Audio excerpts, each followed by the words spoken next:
በጌታችን በኢየሱስ ክርስቶስ ስም ሰላም እንላችኋለን። መጋቢ አስተዋይ ነኝ ከጽዮን ከተማ ሰራዊት የኢየሱስ ክርስቶስ ወንጌል አገልግሎት ቤተክርስቲያን። እንግዲህ የእግዚአብሔርን ቃል ዛሬ ደግሞ እንካፈላለን። አዲሱ የእግዚአብሔር ቤተ መቅደስ በሚል የእግዚአብሔርን ቃል እየተካፈለን ነበረ ከዚህ በፊትና ዛሬም ደግሞ ጨምረን ይህንን ሐሳብ እንካፈላለን። ክብር ለኢየሱስ ይሁን። እንግዲህ የተነሳንበት ክፍል አንደኛ ቆሮንቶስ ምዕራፍ 3 ቁጥር 16 እና 17 ነው። በጌታ ስም እንደዚህ ይነበባል። የእግዚአብሔር ቤተ መቅደስ እንደሆናችሁ የእግዚአብሔር መንፈስ እንዲኖርባችሁ አታውቁምን? ማንም የእግዚአብሔርን ቤተ መቅደስ ቢያፈርስ እግዚአብሔር እርሱን ያፈርሰዋል። የእግዚአብሔር ቤተ መቅደስ ቅዱስ ነውና ያውም እናንተ ናችሁ ይላል። ክብር ለኢየሱስ ይሁን። እንግዲህ ይህንን ሐሳብ ባለፈው እንዳነሳ ነው እግዚአብሔር አምላክ በአዲስ ኪዳን የገለጠው የኋለኛ ቤት ክብር የሚለው ወይም እግዚአብሔር የዳዊትን ድንኳን እንደገና መልሼ እሰራታለሁ ብሎ አሕዛብን ጨምሮ በክርስቶስ ኢየሱስ ሁለቱን አይሁድንም አሕዛብንም የጥልን ግድግዳ አፍርሶ አንድ አድርጎ በእኛ መካከል በመንፈሱ ማደሩን አንስተናል። ሕዝቅኤል ምዕራፍ 36 ላይ ጥሩ ውሃን ረጭባችኋለሁ፣ እናንተም ትጠራላችሁ፣ ከርኩሰታችሁ ሁሉ ከጣዖቶቻችሁ ሁሉ አጠራችኋለሁ፣ አዲስም ልብ እሰጣችኋለሁ፣ አዲስም መንፈስ በውስጣችሁ አኖራለሁ፣ የድንጋዩንም ልብ ከስጋችሁ አወጣለሁ፣ የስጋንም ልብ እሰጣችኋለሁ፣ መንፈሴንም በውስጣችሁ አኖራለሁ፣ በትእዛዜም አስኬዳችኋለሁ፣ ፍርዴን ትጠብቃላችሁ ታደርጉትማላችሁ፣ ለአባቶቻችሁም በሰጠኋት ምድር ትኖራላችሁ፣ ሕዝብም ትሆኑኛላችሁ፣ እኔም አምላክ ሆናችኋለሁ፣ ከርኩሰታችሁም ሁሉ አድናችኋለሁ፣ እህልንም አጠራዋለሁ፣ አበዛውም አለው፣ ራብንም አላመጣባቸውም እያለ እግዚአብሔር ተስፋን ይሰጣል። ክብር ለኢየሱስ ይሁን። ይሄ ተስፋ በአዲስ ኪዳን የተፈጸመ እውነት ነው። አዲስ ልብ፣ የስጋ ልብ፣ የድንጋዩ ልብ ወጥቶ የስጋ ልብ በመንፈስ ቅዱስ ተቀድሰን በክርስቶስ ደም ተቀድሰን የእግዚአብሔር ልጅነትን ያገኘንበት አዲሱ ማንነት ህይወታችንና ማንነታችን ነው። ክብር ለኢየሱስ ይሁን። እንግዲህ በዚሁ አጋጣሚ ኢየሱስ ክርስቶስን እንደ ግል አዳኛችሁ አድርጋችሁ አልተቀበላችሁ ወገኖች ኢየሱስ ክርስቶስን እንድትቀበሉ በክርስቶስ ኢየሱስ በማመን ህይወታችሁ ለዚህ ጌታ በመስጠት ከኃጢአት፣ ከኩነኔ፣ ከፍርድ፣ ከዲያብሎስ እስራት ነፃ መውጣት ትችላላችሁ እና ትልቁ ተስፋችን ደግሞ የእግዚአብሔር መንፈስ፣ የእግዚአብሔር ማደሪያ፣ የእግዚአብሔር ክብር ማደሪያ መሆንን በክርስቶስ ኢየሱስ ታገኛላችሁ። ክብር ለኢየሱስ ይሁን። እንግዲህ የመጀመሪያው ጉዳይ ባለፈው እንዳነሳ ነው የእግዚአብሔር ቤተ መቅደስ እኛ ነን የሚለውን ሐሳብ ለማየት ሞክረናል። የእግዚአብሔር ቤተ መቅደስ እንደሆናችሁ የእግዚአብሔር መንፈስ እንዲኖርባችሁ አታውቁምን ይላል። ስለዚህ የመጀመሪያው ሐሳብ መጽሐፍ ቅዱስ የሚሰጠን ማንነት ይሄ ነው። ሕንፃ ናችሁ ይላል። የመንፈስ ቅዱስ ማደሪያ ቤተ መቅደስ ናችሁ ይላል። ክብር ለኢየሱስ ይሁን። ስለዚህ የእግዚአብሔር መቅደስ መሆናችንን ሐዋርያው ጳውሎስ በዚህ ክፍል ላይ መጻፈው ሐሳብ ላይ አታውቁም ይሄንን ብሎ ነው የሚጠይቃቸው። አታውቁም ይሄንን አትረዱም ይላቸዋል። እንደዚሁም ምዕራፍ 6 ላይ ሐዋርያው ጳውሎስ ቁጥር 19 እና 20 ላይ ወይስ ስጋችሁ ከእግዚአብሔር የተቀበላችሁት በእናንተ የሚኖረው የመንፈስ ቅዱስ ቤተ መቅደስ እንደሆነ አታውቁምን ይላል። አሁንም በዋጋ ተገዝታችኋልና ለራሳችሁ አይደላችሁም፣ ስለዚህ በስጋችሁ እግዚአብሔርን አክብሩ ይላል። አንዳንድ የእንግሊዝኛ ትርጉሞች እግዚአብሔር በብዙ ዋጋ የገዛችሁ ናችሁ ይላል። በብዙ ዋጋ ተገዝታችኋል፣ በብዙ ዋጋ። ይሄ ዋጋ ደግሞ በዚህ ክፍል ላይ እንደምንመለከተው የእግዚአብሔር መቅደስ እንድንሆን የተዋጀንበት ዋጋ ነው። ያ ዋጋ የኢየሱስ ክርስቶስ ደም ነው። እንግዲህ እኛን እግዚአብሔር የሱ መኖሪያ ለማድረግ እኛን ለዚህ ክብር ለማብቃት እና ይህን ጥሪ ይህንን ዓላማ እግዚአብሔር በእኛ ለመፈጸም እግዚአብሔር ያለውን ሁሉ በእኛ ላይ ኢንቨስት አድርጓል። ስለዚህ በጣም በጣም በጣም በጣም እግዚአብሔር ዋጋችን ትልቅ እንዳደረገው ትመለከታላችሁ። ምክንያቱም አንድያ ልጁን ነው ለእኛ አሳልፎ የሰጠው። ስለዚህ የተዋጀንበት መዋጀት ለእኛ የተከፈለው ዋጋ በጣም በጣም በጣም ትልቅ ነው። በብርና በወርቅ አይደለም የተዋጃችሁት፣ በክቡር በኢየሱስ ክርስቶስ ደም ነው ይለናል ሐዋርያው ጴጥሮስ። ስለዚህ ይሄ የተዋጀንበት ወይም ተመልሰን እንግዲህ መዋጀት ማለት መልሶ መግዛት ማለት ነው። እግዚአብሔር መልሶ እኛን የገዛበትና የራሱ ያደረገበት መንገድ በጣም አስደናቂ ነው ወገኖች። በጣም ውድ እንደሆነን ነው የእግዚአብሔር ቃል የሚነግረን። በጣም ውድ፣ በጣም ክቡር እንደሆነን ነው የሚነግረን። ስለዚህ የኛ ዋጋ ወይም ደግሞ እግዚአብሔር እኛን የዋጀበት ዋጋ እጅግ በጣም በጣም በጣም በጣም ውድ ነው። ክብር ለኢየሱስ ይሁን። ስለዚህ ኢየሱስ ክርስቶስ ለኛ ዋጋ ከፍሎ ሞቶ ደሙን አፍስሶ የነፍሳችን እረኛ ሆኖናል። ክብር ለኢየሱስ ይሁን እና በደሙ አንጽቶናል፣ ከኃጢአታችን አጥቦናል። ክብር ለኢየሱስ ይሁን። ስለዚህ በጣም ውድ በሆነ ዋጋ የተገዛ ነው። ቁጥር 19 ላይ አንደኛ ጴጥሮስ ምዕራፍ 1 ከአባቶቻችሁ ከወረሳችሁት ከከንቱ ኑሯችሁ በሚያልፍ ነገር በብር ወይም በወርቅ ሳይሆን ነውርና እድፍ እንደሌለው እንደ በግ ደም በክቡር የኢየሱስ ክርስቶስ ደም እንደተዋጃችሁ ታውቃላችሁ። የተዋጀንበት መዋጀት በጣም በጣም ፕሪሺየስ ነው። ስለዚህ ዋጋችን እጅግ እጅግ እጅግ በጣም ትልቅ ነው።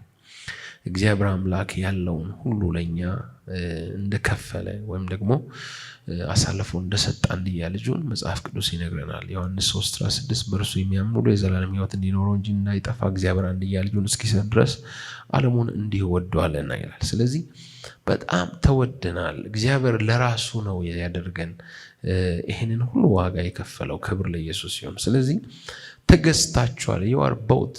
ስለዚህ እኛ በክርስቶስ ኢየሱስ ለእግዚአብሔር ተገዝተናል።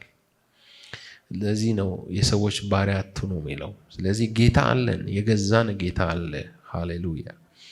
የገዛሽ ጌታ አለ። ስለዚህ ዋጋ ተከፍሎብሃል። ክብር ለኢየሱስ ይሁን እና እንግዲህ የእግዚአብሔር መንፈስ ማደሪያ የሚለው ትልቁ የህይወታችን ጥሪ እንደሆነ እናነባል። እንደዚሁም ደግሞ በኤፌሶን ምዕራፍ 2 ላይ ሐዋርያው ጳውሎስ ይህንን ጨምሮ ይናገራል። መንፈሳዊ ቤት ለእግዚአብሔር መንፈሳዊ ቤት ሆነን እንድንሰራ እንደዚሁ ይነግረናል። ኤፌሶን ምዕራፍ 2 ላይ ስንመለከት ሐዋርያው ጳውሎስ ቁጥር 22 ላይ በእርሱም እናንተ ደግሞ ለእግዚአብሔር መኖሪያ ለመሆን በመንፈስ አብራችሁ ትሰራላችሁ ይላል። እንግዲህ ቁጥር 21 ጨምሮ ላንበው ከፍ ብዬ 20 ጀምሮ በሐዋርያትና በነቢያት መሰረት ላይ ታንጻችኋል። የማዕዘኑም ራስ ድንጋይ ክርስቶስ ኢየሱስ ነው።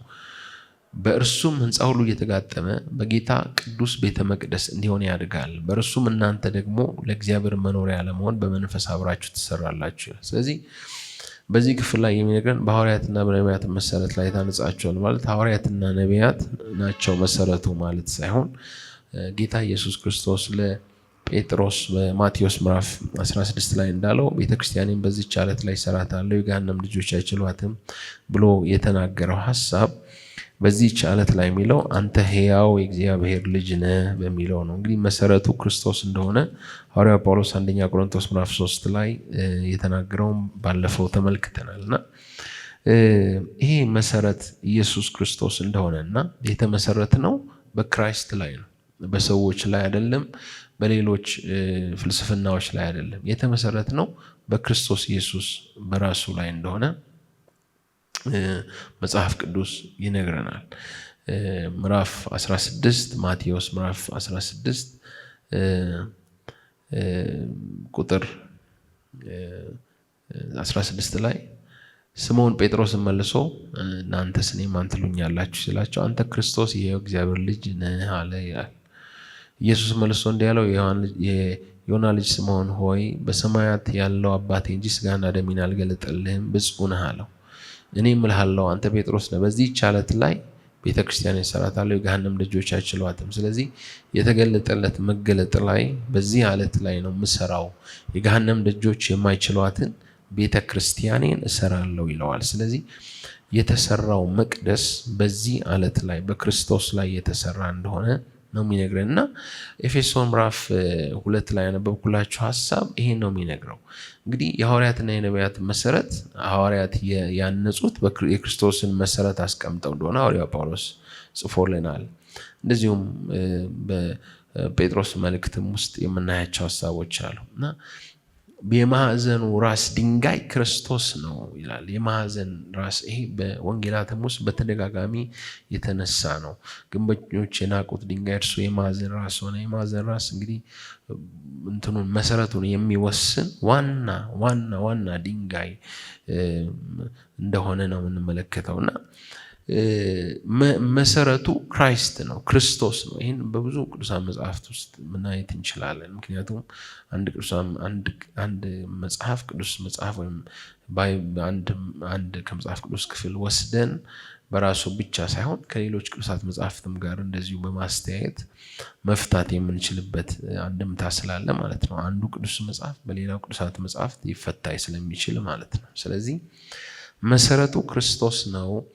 እንግዲህ በሱ ላይ ነው ይላል የምትታነጹት፣ በእርሱም ሕንፃ ሁሉ እየተጋጠመ በጌታ ቅዱስ ቤተ መቅደስ እንዲሆን ያድጋል። ስለዚህ በክራይስት ላይ ነው የምትሰሩት። እንግዲህ ዮሐንስ ምዕራፍ 15 ላይ እንደምታውቁት ጌታ ኢየሱስ አንድ ምሳሌ ሰጥቷል። የወይን ግንዱ እኔ ነኝ፣ እናንተ ቅርንጫፎች ናችሁ ብሏል። ስለዚህ የተሸከመን ግንዱ ነው። ሐዋርያው ጳውሎስ አሁንም እንደዚሁ በሮሜ መልእክቱ ምዕራፍ 11 ላይ ሲናገር አንተ አልተሸከምከውም የተሸከመህ እሱ ነው ይላል። ክብር ለኢየሱስ ይሁን። ስለዚህ ፋውንዴሽን ኢዝ ክራይስት። በአዲስ ኪዳን የምናየው እውነት ይህንን ነው። የተሸከመን ደግሞ እሱ ነው፣ የያዘን እሱ ነው። የምንታነጸው በሱ ላይ ነው። እንዴት እንደሚታነጽ እንዴት እንደሚያንጽ ይጠንቀቅ ብሎ የሚናገረው ሐዋርያው ጳውሎስ ምዕራፍ 3 መነሻችን ላይ ከዚህ ጋር በተያያዘ እንደሆነ እንመለከታለን። ስለዚህ በእርሱም ለእግዚአብሔር መኖሪያ ለመሆን በመንፈስ አብራችሁ ትሰራላችሁ ይላል። ክብር ለኢየሱስ ይሁን። ስለዚህ በጌታ ቅዱስ ቤተ መቅደስ እንድንሆን ያድጋል። በእርሱም እናንተ ደግሞ ለእግዚአብሔር መኖሪያ ለመሆን በመንፈስ አብራችሁ ትሰራላችሁ። እንግዲህ እግዚአብሔር በአዲስ ኪዳን አዲሱ መቅደሱ ቤተ ክርስቲያን ወይም ቅዱሳን እንደሆነ እንመለከታለን። በተለምዶ ብዙ ጊዜ ያው ቸርችን እየሄድኩ ነው እንላለን ለሰው፣ ወይም ደግሞ ቸርች አትሄድም እንላለን እና መጽሐፍ ቅዱስ የሚነግረን ግን ቤተ ክርስቲያን ወይም ቤተ መቅደስ እኛ መሆናችንን ነው። ምናልባት ትክክለኛው ቴዎሎጂካል ቃል የማምለኪያ ስፍራ እግዚአብሔርን የምናመልክበት አዳራሽ ወይም መሰብሰቢያ ስፍራ ሊሆን ይችላል እንጂ በአዲስ ኪዳን መቅደስ እኛ ነን። እግዚአብሔር ደግሞ የሰው ልጅ በሰራው መቅደስ አይኖርም ይላል። ክብር ለኢየሱስ ይሁን። ስለዚህ